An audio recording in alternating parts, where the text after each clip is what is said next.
Hi, it's starting out with Whale Oven Recipes.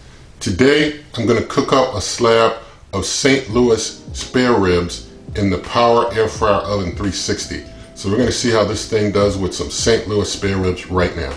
Alright, so basically got myself about 3 pounds of spare ribs, St. Louis spare ribs here. This is one slab, and if you saw my cook with the Instant Pot of St. Louis ribs, you know there was one slab that was left, and this is that one slab. Basically, they've already been seasoned with some Weber barbecue rub. I'm going to also put some hickory smoked sea salt on them and some black pepper also on them.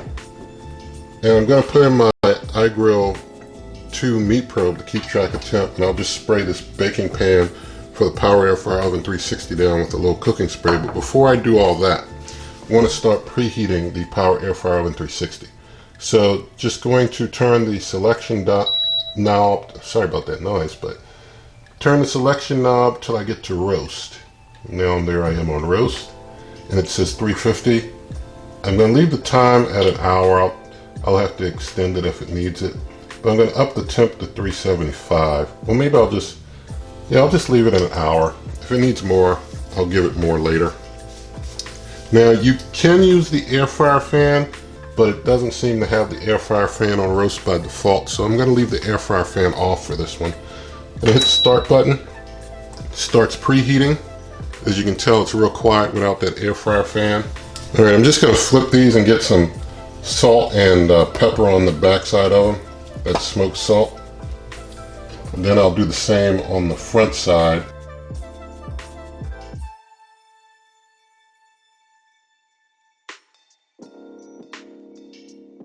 Alright, now I'm going to go ahead and spray this baking pan with some cooking spray.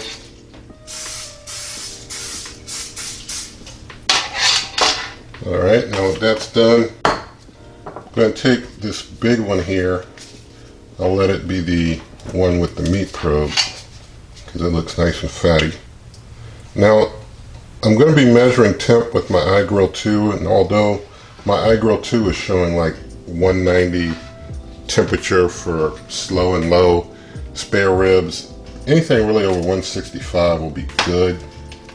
I'm not cooking these, real low and slow, so really I'm just keeping track for the sake of keeping track, but anything over 165 will be pretty decent. But we'll take them up till we see some nice pullback on the bone. And things are preheated. Like I said, we'll keep cooking till they got a nice pullback on the bone. If that's 190, then that's 190. If it's sooner or later, then we'll see how that goes. We'll just throw that extra fat down there. Maybe it'll give a little touch of flavor or something, I don't know. Alright, then go ahead and stick these in. Hit start pause. Turn it back to a full hour. I'll add time later if needed.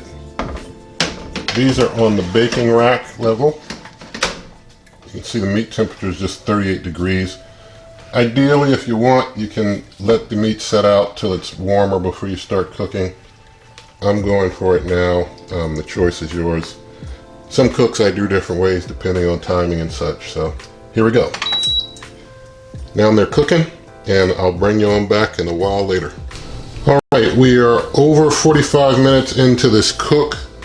The meat temperature is over 165 degrees. I'm not going to pull them, but I just want to do a little something here while I pause. And I'm going to go ahead and spritz these with some apple juice at this point. Get my apple juice open there. And go ahead and spritz, spritz, spritz. This will give a nice little crusty coating over the ribs, which will go real nice with the moist meat that'll be inside of those. So close that up, and I'm going to increase my cooking time at this point. I'm just going to set it out to like another hour. We know that it has gone about 47 minutes at this point, so we'll just count from this point the additional on top of that 47 minutes. So gonna let it keep on cooking. I'll let this meat probably get close to that 190 range, or when I see some better pullback from the bone. I see some minimal pullback, but Gonna let it go at least maybe the next 15 minutes at least, so I'll bring y'all back. All right, things reached our target 191. Well, they're only at 191. They were at 190 just a moment ago. So basically now there's like, 25 minutes left. So I'm gonna hit the pause button there. And I'm gonna stop the cook at this point, hitting cancel. All right, our total cooking time was 82 minutes at the 375 degree cooking temp to get them up to a nice 190. And there's our finished product. Let me get that light on if I can. All right. Now you can get a good look at them. There is some pullback there on some of these bones. I see a little pullback going on over there, a little pullback there, a little pullback back in the back there. So they're done. I'm gonna get this meat probe out of here. All right, I'm gonna just get this set of ribs off from right here. Slide those right in there a little bit. And going to go ahead and just cut a bone off of this one right here.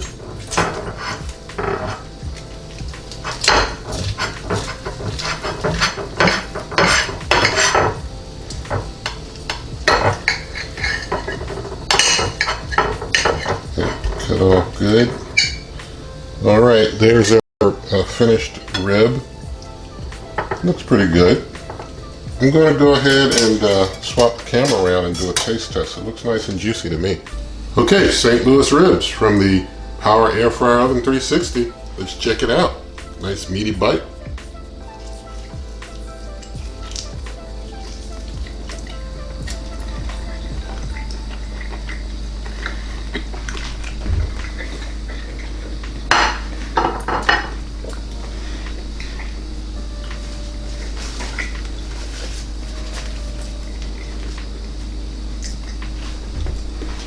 Okay, they come out done. They taste good. Not the most tender bite. I mean, they're fine as far as ribs go, they're fine, but not a real tender bite like coming out of the Instant Pot. You know, I could have wrapped them or something of that nature to try and tenderize them some more, but I like to just cook them straight up like that. If you cook them straight up like that in like the New Wave oven, they're gonna come out a whole lot more tender. And that's just the way it is with St. Louis ribs coming out of the New Wave oven. And that's a New Wave Oven Pro, by the way. Instant Pot is the most tender, but the New Wave Oven Pro and the New Wave Bravo, they come out a lot more tender than these. I mean, these are, you know, they're not tough, but at the same time, they're not as tender as those other methods of cooking. So they come out decent.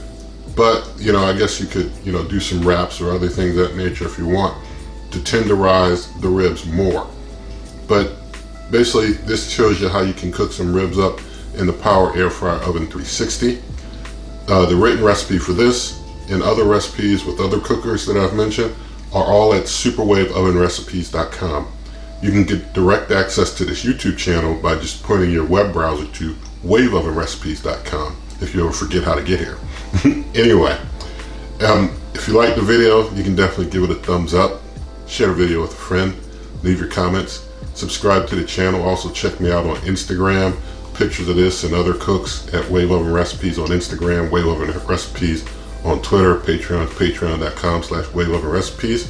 So if you haven't already subscribed, subscribe to the channel, and good eating.